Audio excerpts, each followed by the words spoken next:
संसारको लागि तपाईँ एक आमा हुनुहुन्छ, हाम्रो लागि तपाईँ संसार हुनुहुन्छ।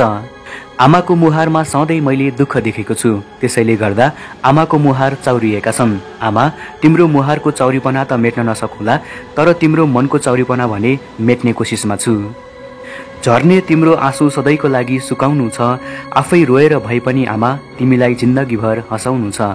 आमाको मुख हेर्ने दिन माता तीर्थ औँसीको हार्दिक मङ्गलमय शुभकामना।